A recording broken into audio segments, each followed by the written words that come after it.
Well, good evening, ladies and gentlemen. Thank you very much indeed for coming along to the Elphinstone Defence Lecture. My name is Margaret Ross. I'm one of the Vice Principals here at the University of Aberdeen, and I'm the current chair of the Military Education Committee. That Education Committee is a joint committee of Aberdeen University and Robert Gordon University. And I'm delighted that we've come together to make the arrangements for this lecture, but largely the arrangements have been made by our current commanding officer for the Officer Training Corps, and we are delighted that he was able to invite Major General Bob Bruce to come along. So welcome. And I should say welcome back because Major General Bruce is a graduate of this university, having graduated in politics and international relations in the mid-1980s. After leaving university, he was commissioned into the Royal Scots, and he has spent a long and distinguished career in the Royal Scots and then in the merged Royal Scots Borderers, 1st Battalion, the Royal Regiment of Scotland, from 2006. His years of service have taken him to Germany, back to Scotland, Northern Ireland, Iraq and Afghanistan, and these were in field posts, but he's also completed tours in the Ministry of Defence and Army headquarters in the UK and in the Pentagon in the States. And he had a secondment to the Royal Bank of Scotland, working in the area of risk conduct and restructuring. Most recently, he was the Army's Director of Capability, and in June last year, he assumed the posts of Military Secretary and General Officer Scotland. Now, in addition to his degree from Aberdeen, which of course was the foundation of all of his successes thereafter, he also has a master's degree in military studies and in business administration. And he has various trustee roles, including for the Royal Scots Association, and he's one of Her Majesty's Commissioners for Queen Victoria School. A family man with grown-up children, he was a keen rugby player, but is also now a golfer and a fly fisherman. And I noted that a couple of years ago, he was interviewed under a title Fireside Chat with Major General Bob Bruce, and the interviewer commended his candour and entertaining anecdotes. So no pressure, Major General Bruce. I hand over to you for the serious business of the Elphinstone Defence Lecture 2018. Thank you very much. Thank you very much indeed. On the back of such a generous introduction, I sometimes think of a time when I was working in the Pentagon in the States, and when American generals retire, there is a very grand retirement ceremony, normally presided over upon by a senior politician. And on this particular occasion, there was a general who'd been a great supporter of the UK, and I was invited to his retirement ceremony. And the senior politician was Paul Wolfowitz, who you may remember. And Mr. Wolfowitz gave a hugely generous speech singing the praises of the general. And at the end of it, he said, well, Mr. Wolfowitz, thank you very much indeed. I can only reflect on what a pity it is that my parents weren't here to hear that, because my father would have been so proud and my mother might have believed you. It is a real pleasure for me to be here this evening, and a particular pleasure, of course, as a graduate of Aberdeen University. When I left the university, I don't imagine many people, certainly on the academic staff, would ever have thought I'd be invited back to deliver a lecture.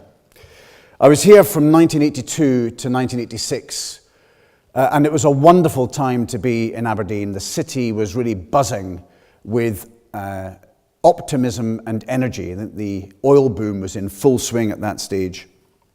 It was quite an expensive place in which to be a student because of the oil money. But that didn't matter. It was utterly wonderful. I was a member of the OTC. That's me in the centre there. Just up the road here, in November of 1984. But the fact that I was a member of the OTC was no indication that I had set out intending to have a career in the army. In fact, I was a bagpiper, and I learned that in the OTC you could play the bagpipes in a good band and get paid, and it just sounded too good to be true, but it was true. And I played with Aberdeen OTC pipe band all over the country, from the south of England to Orkney, and in local, national and international competitions. And I also played at the Edinburgh Tattoo way back in 1983. But although I enjoyed my time piping in the OTC, I didn't leave it wanting to be a soldier. So I didn't arrive wanting to be a soldier. I didn't really leave it wanting to be a soldier. I wasn't all that sure what I wanted to do.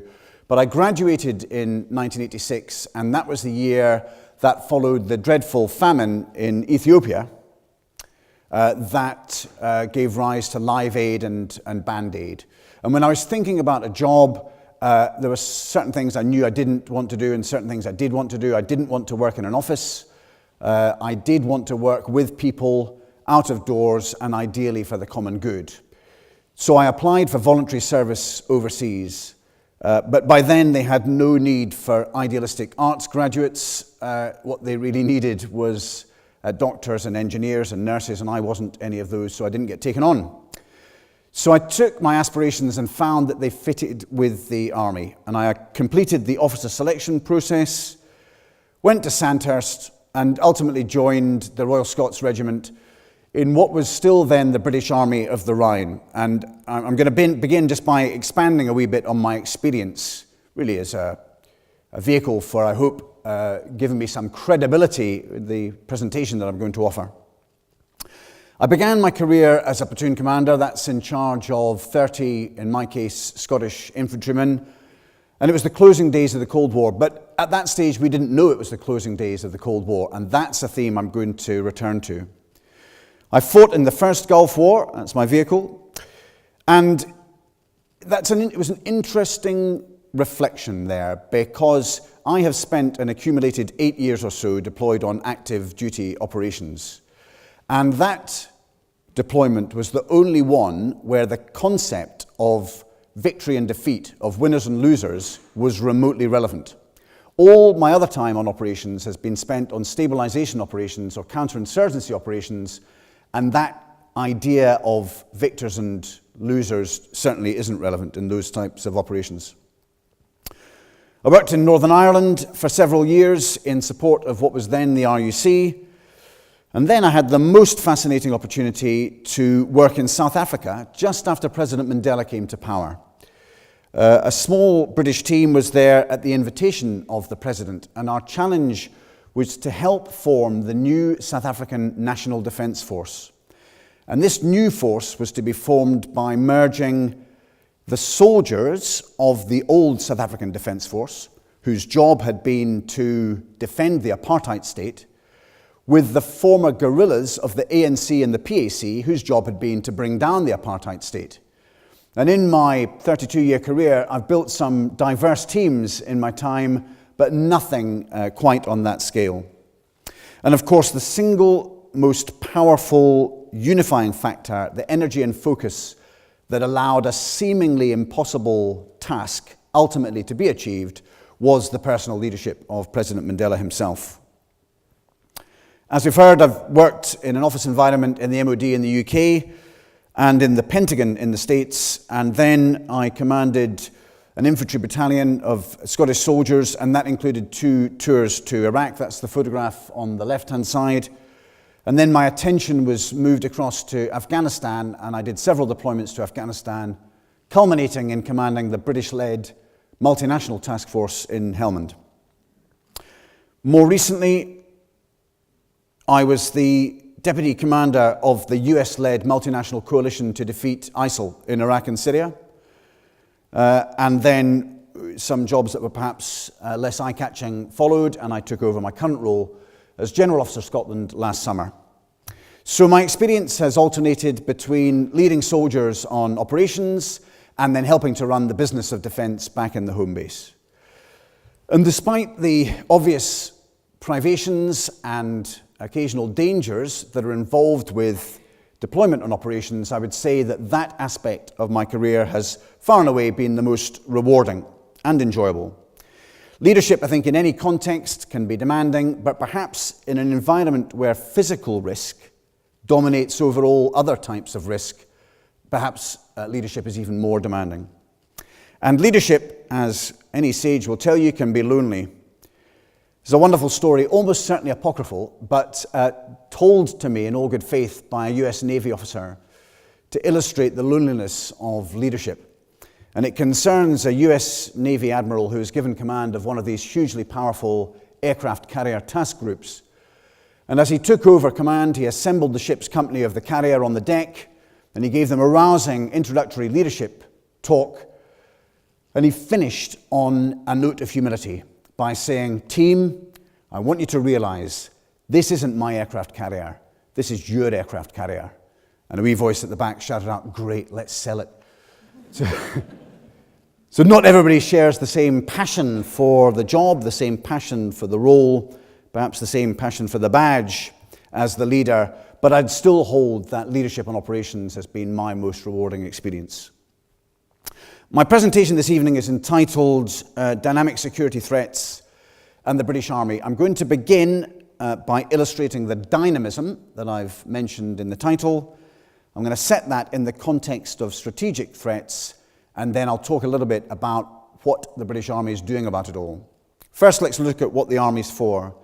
These are the MOD's priorities out to 2020, and they are helpfully clear, and so they should be, helpfully straightforward.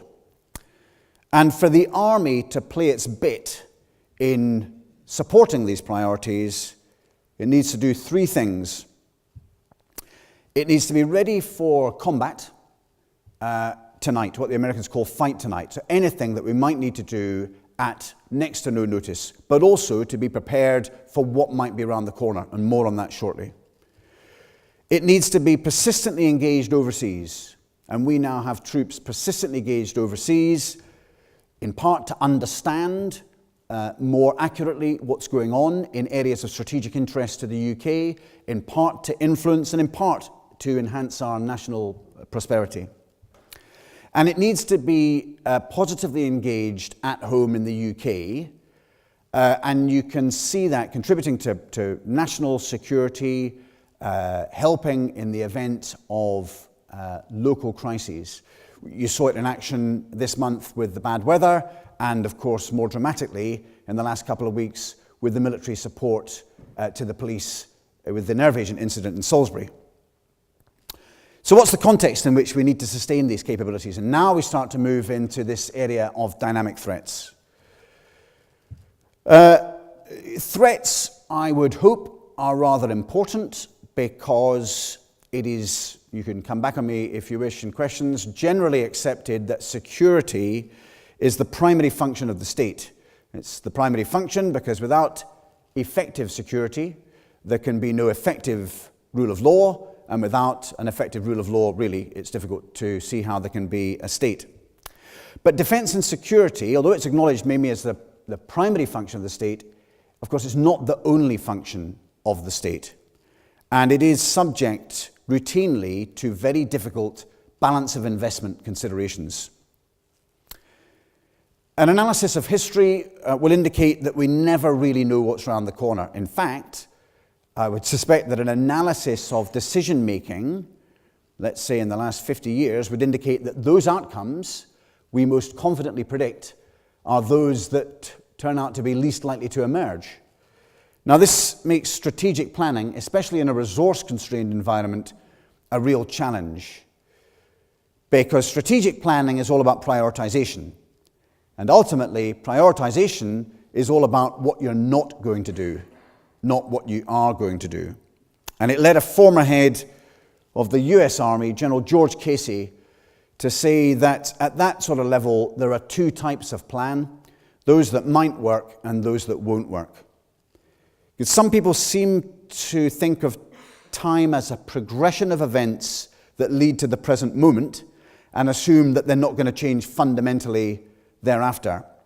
And of course, that's simply not true. And I'd like to illustrate that with looking at what's happened strategically during the period of my own career. As I said, I joined the army in 1986, posted to Germany during the Cold War. And let's just think of how the world looked to me as a young army officer then. At that stage, the Cold War was in full swing. And of course, a dreadful terrorist problem in Northern Ireland that was killing civilians and police and soldiers every year. What was really important is that at that stage, 1986-87, neither the Cold War nor the problem in Northern Ireland looked like ending. It was, from our perspective, inconceivable how a sequence of events could lead to the resolution of these seemingly intractable problems. And back then in 1986-87, the prospect of the British Army deploying to Iraq or Afghanistan was absurd, because Iraq was our ally and Afghanistan was full of what was then Warsaw Pact forces. Inconceivable. Nobody would have written it. But look at what's changed since. The situation in Northern Ireland has improved dramatically. Certainly, it's improved to the extent that the police no longer wish to call upon the routine support of the military. The Cold War has ended, although, very obviously, we are yet again in a situation of constant confrontation with Russia. We've been to war twice in Iraq and once in Afghanistan, but we've stayed in those countries for periods of time significantly longer than the First World War or the Second World War. And that's a really big deal. It's a big deal in terms of how much it costs the country. It's a big deal in terms of the duration of time we're asking soldiers, sailors, airmen and women to be exposed to extremes of danger. But actually, more importantly, it's a big deal for the men, women and children in those countries in which we've been based. We leave an indelible mark of influence. Other changes, developments in communication have led to an increasingly globalized economy, of course, and we have seen that economy at various stages in turmoil, and some commentators at some stages have even described it as being in meltdown. And these same developments in communications have also led to the possibly bizarre concept of information warfare, of weaponizing information. We've learned about diseases like Ebola posing a threat not only to health, but also to security and stability because of the scale of impact. And international terrorism has grown very considerably. But not only that, the character of terrorism has changed radically so that now anybody can be considered to be genuinely a terrorist if he or she simply possesses a machete or a rental vehicle or something like that. And we've also learned about something that, honestly, when I joined the army, would have been considered to be science fiction. And that's this whole threat of cyber warfare. And it's a really serious threat, and it's going to affect us all for the foreseeable future. So who knows what's going to happen next? And the answer, of course, is no one. But I would suggest that the world is a more dangerous and unpredictable place now than it has been for many decades. Some claim that mankind's natural condition is one of peaceful coexistence and harmony, but I think that ignores the evidence of all of history. It may appear bleak for me to say it, but I think that mankind's natural condition is one of competition. Competition for influence, competition for resources, and ultimately competition for power. Of course, it's true that mankind is developing all the time, reaching higher and higher levels of technological sophistication, but our emotional intelligence isn't developing at anything like the same pace. And therefore, our propensity to fight, this Clausewitzian notion of it being an extension of politics by other means, has not abated. So here's one of my points. If we accept that bleak assessment of mine, that history proves that mankind's natural condition is not one of peaceful coexistence and harmony, but of competition, perhaps leading to confrontation and then ultimately to conflict, then if a nation is not prepared to fight to defend its interests, then it follows that it must be morally prepared to surrender some or all of these interests. And that's a strategic decision well worth considering. The Chief of the General Staff, the head of the Army, elaborated on some of the major threats that pose a threat to our way of life in a presentation he gave at the Royal United Services Institute in January of this year. He noted that significant progress had been made against so-called ISIL in Iraq and Syria, but he observed that the threat from international terrorism has diversified and increasingly dispersed. So we see the phenomenon that ISIL represents in different guises appearing in other parts of the world. I've mentioned that I was the deputy commander of the US-led multinational coalition to defeat ISIL in Iraq and Syria. I was there for a year from its inception, from the coalition's inception in the autumn of 2014 to the autumn of 2015. The single most complicated strategic challenge we had to face was trying to interpret the strategic goals of a diverse multinational coalition of 18 nations at that stage. It was almost impossible to reconcile those goals. It was difficult on occasion to understand what those goals were. And I used to compare it to trying to solve a Rubik's Cube puzzle. We would work hard with great endeavor and utter honesty in pursuit of a certain set of objectives in a certain direction, and we'd even get excited from time to time that things were starting to look good, that it was starting to add up to success, to use the Rubik's Cube, that the colors were starting to line up, and then all of a sudden we would be invited by some ambassador or other to turn the cube over, figuratively speaking, and we'd see the complexity on the other side. However, strategic alignment, not perfect, but certainly workable, was ultimately achieved. Another threat that the head of the army described in January was the longer-term implications of very significant population movement and how that might affect stability and cohesion in a whole range of societies. Looking specifically at Africa, according to the UN, between now and 2050, the populations of 26 African countries are projected to expand to at least double their size between now and 2050.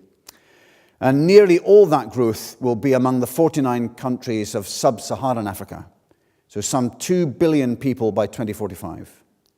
And by then, it's estimated that more than half of all Africans will be living in cities, and the majority of people will be young by virtue of this explosion in population, and they'll all be connected through mobile communications devices. And so if this growth in population isn't matched by a roughly commensurate growth in the economy, we're bound to see very significant movements of people at a strategic scale.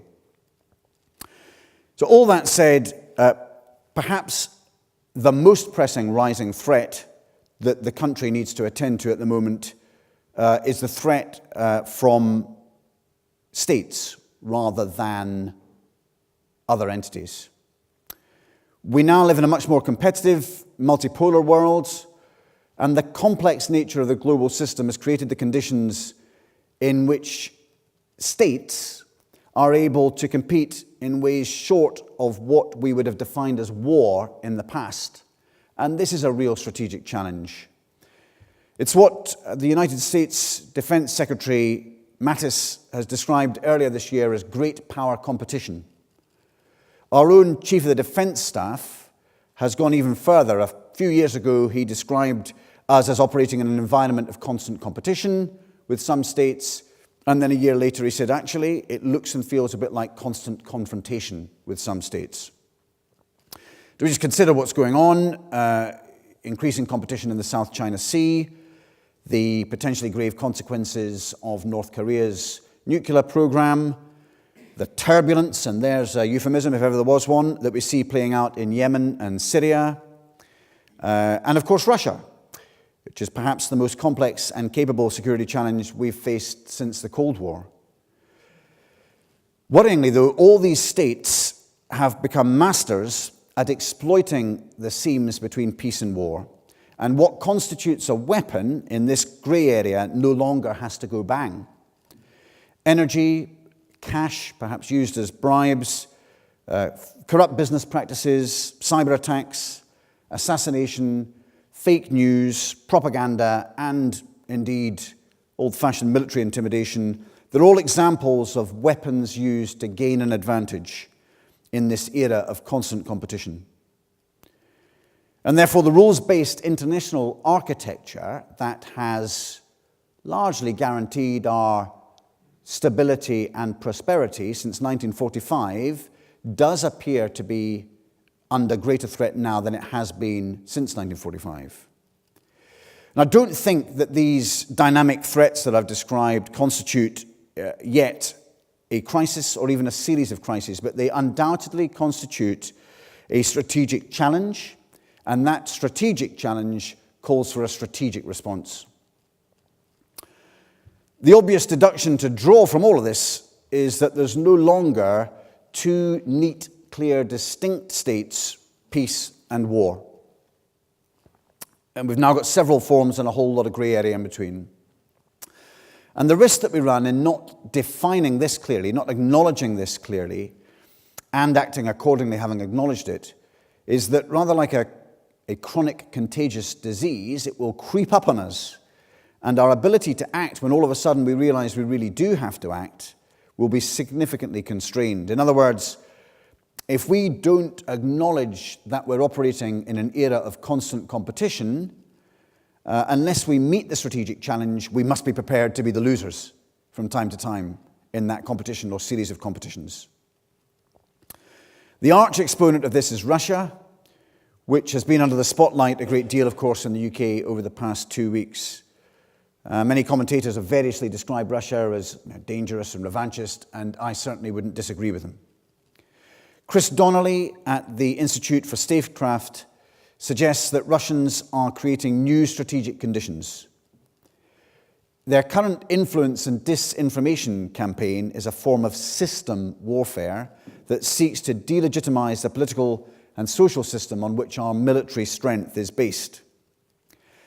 And all that undermines our center of gravity, which the Russians quite accurately identify as political cohesion with our alliances. And we see this played out in Russian overtures towards Turkey, and we quite possibly have seen it played out in the nerve agent incident in Salisbury, testing alliance cohesion and commitment. We now have to worry not about a symmetric playing field, as we saw in the Cold War, but an asymmetric one in which there are far more players. And the stiff geometry of the Cold War has given way to a less predictable flow of forces in world affairs. We lack, in other words, the certainty of that old geometry. So it follows that our defences must be much more flexible and agile, and they must be of a scale that will allow flexible response to a whole range of threats. So I would suggest that we can only take the risk of a bare bones defence and security posture if we're sure of the shape of the threat. And if you accept the logic that I have presented, then it's going to be extremely difficult to be remotely sure of the exact shape of the threat. But to justify the costs associated with generating defence and security capabilities that are that flexible, there has to be a common understanding shared by, ideally, the people and the government and the defence forces themselves about the risks and threats that warrant such expense. And let's be honest, such a congruence of views in this highly dynamic and diverse threat environment seems very unlikely.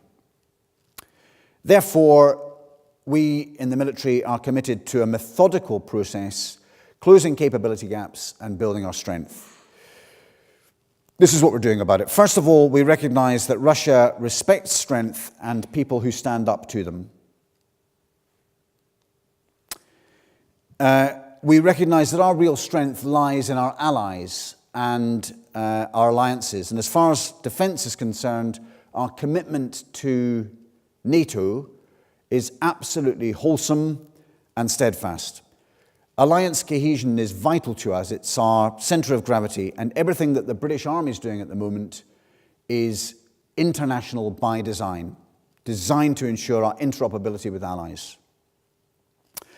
Next, we in the military have to demonstrate that we're prepared to commit, and commit properly.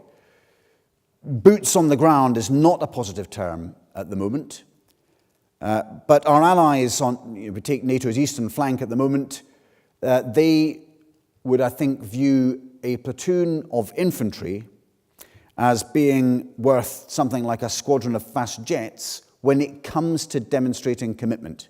And that's, in terms of alliance cohesion, what they're really interested in.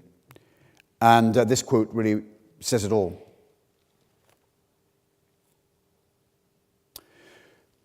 We know it's important to understand how we maximize the potential of our people, and that's why we've invested significant effort in our reserve component. And this is an area that is, I think, often misunderstood, or certainly misrepresented in a variety of media. The reserve component is not a substitute for the regular component, but it is a means to augment it. Most obviously, it's a means to augment it with specialists, and we do that very effectively in the area of medical cover, cyber, information warfare already. But the reserve component's also about being able to augment the regular component with mass if we need to. And that recognizes that the regular component is smaller than it's been at any stage, I think, since Napoleonic times. And so the reserve component provides us with the wherewithal to regenerate and reconstitute if the threat requires it. And then last, and in terms of how we do things differently, we acknowledge that we've got some capability gaps to close. And I'm deliberately showing this slide twice. It's the one I showed when I described what the world looked like when I joined the army in the mid-80s. Much of the army's equipment is equipment that was issued during that period. And the last major time the army did an equipment recapitalization program was in the mid-1980s. The Challenger tank, the Warrior, the attack helicopter, the multi-barreled rocket launch systems, the AS-90 self-propelled artillery system, all these were designed for the Cold War. And so we're going to invest in our ground fighting capabilities, and the effect of that investment will be transformational because it will allow us to take modern technologies in areas such as mobility and firepower and protection and link them with modern information capabilities, and that will allow us to deploy land power in a way that we've never done before, but crucially to maneuver it, to employ it in a way that we've never done before. And we're also going to develop our information warfare. This is an interesting quote published a couple of years ago in a book, War in 140 Characters. And this is an observation on the war in Ukraine. Rather than read it to you, I'll let you read it.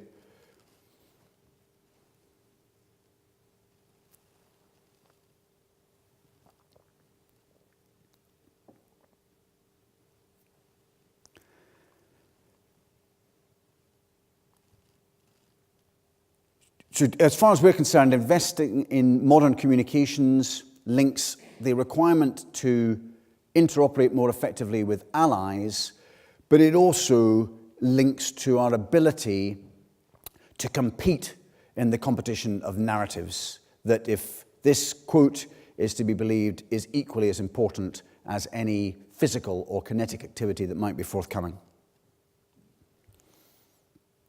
Oh, sorry, I'm missing a slide there. So our ability to preempt or respond to the diverse range of threats I've described will be eroded if we don't match up to them now. They represent a clear and present danger, and we've seen it on the streets of Salisbury.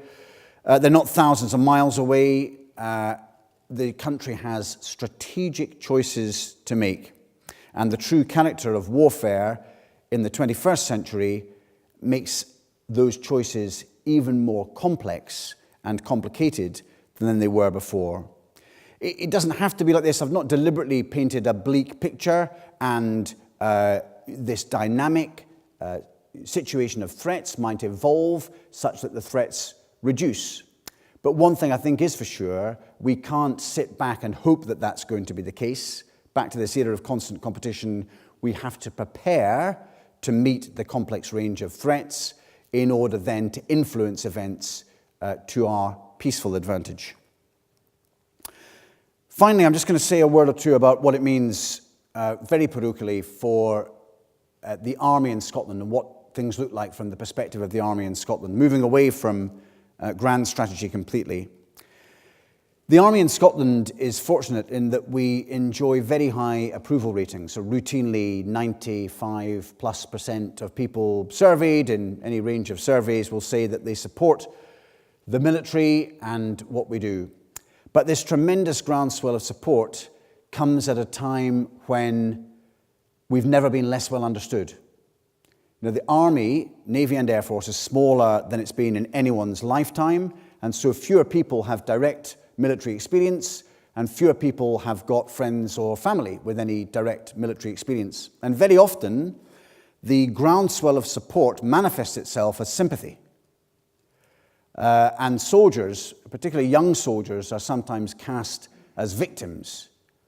And for me, nothing sums that up quite like the word squaddy, which is not a word I like at all, because I think it conjures up the image of a hapless loon, somebody more to be pitied than admired. And it's even used in some newspapers that claim to support servicemen and women. Servicemen and women definitely don't need and definitely don't want sympathy. Empathy would be good. I think it's healthy for a society to be able to empathize with its armed forces. And we are born from the society that we're charged with defending. And so our goal is for all sectors of Scottish society to be able to feel proud of the armed forces, who they are and what they do. But getting a platform to present our credentials in that respect is actually more difficult than I think many people can imagine, which is one of the reasons why I'm very grateful to have had this opportunity to speak to you this evening. And so, closing with perhaps one final quote from Churchill, who said that the head cannot take more than the seat can endure, I will close it there.